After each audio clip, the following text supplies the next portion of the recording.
Un vrai homme du terrain, l'ingénieur Blaise Loutala Kangamina, nouveau directeur de l'Office national des produits agricoles du Congo, ONAPAC, sous-secrétaire de la Chopo, a laissé son bureau climatisé ces jours pour cette ronde auprès des partenaires de l'ONAPAC qui œuvrent dans les secteurs agricoles sous contrôle de son office.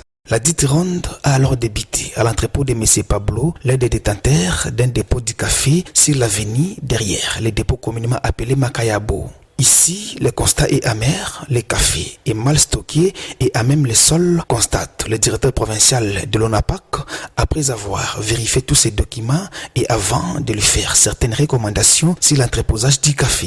Dans l'entrepôt, juste à côté de celui de M. Pablo, le constat est le même. Les conditions de l'entreposage du café laissent à désirer. La mouture et la torréfication se font de manière artisanale et non commode, exposant même les consommateurs aux maladies. D'un temps ferme, une mise en garde et quelques recommandations ont été faites aux responsables du dit dépôt.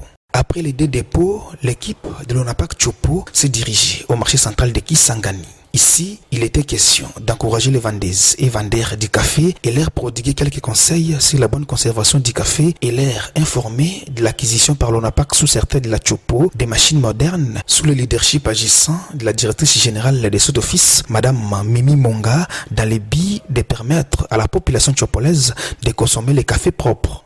La ronde s'est alors poursuivie à la Société de commerce et d'agriculture au Kivu, SCAC, spécialisée dans les cafés et cacao, situé à l'entrée du quartier Simestan. Le patron de l'ONAPAC dans la Chopo a fait des recommandations claires aux représentants de la dite société et ces derniers s'est dit content de cette visite avant de promettre de mettre en application toutes les recommandations faites par les directeurs. Nous avons vraiment la joie de recevoir l'équipe de l'ONAPAC. Nous pensons que nous allons prendre en compte leurs recommandations, tout ce qu'ils nous disent sur le plan technique, même sur le traitement de nos produits cacao et café. Nous allons vraiment militer afin que leurs recommandations soient mises en application. Et pour ces jours, la visite s'est clôturée à l'établissement Kakaya, spécialisé dans les caoutchoucs. Ici, il fallait voir comment les produits sont stockés et il lui a été demandé d'améliorer les conditions de stockage. À la fin de la dite ronde, le directeur provincial de l'ONAPAC, sous-secrétaire de la Chopo, fait le point. Vraiment, le constat est amer.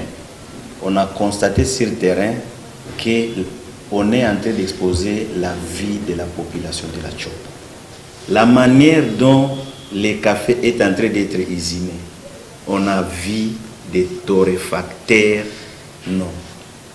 On a constaté sur le terrain que ces transformateurs-là, qu'est-ce qu'ils sont en train de faire?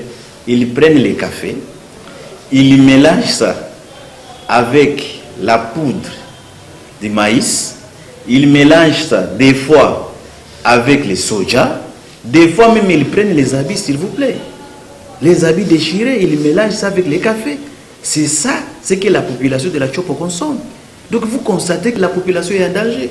On est en train d'exposer la vie de cette population-là de la Chopo. C'est pourquoi je demande vraiment l'implication du gouvernement national, du gouvernement provincial, pour voir comment on peut mettre fin à ça.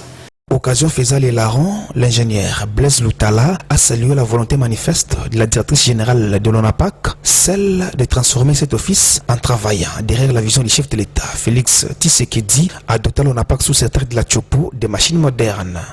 C'est ainsi que je vais commencer d'abord par remercier notre DG, Maman Mimi Monga Numbi. Merci beaucoup, parce que ce qu'on est en train de vivre sur le terrain, cette population de la Chopo vraiment souffrait beaucoup. Mais aujourd'hui, avec la dotation de cette unité de transformation, notre décortiqueuse, mais aussi de notre torréfacteur, qui va permettre à cette population de consommer un bon café.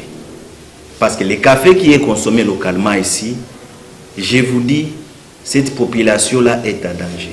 Mais aujourd'hui, avec ce que notre DG vient de faire, je pense que cette population va consommer un très bon café qui sera produit par l'ONAPAC sous secteur de la Chopo. Notons que la dite ronde intervient quelques jours après sa prise de fonction comme directeur provincial de l'ONAPAC sous secteur de la Chopo.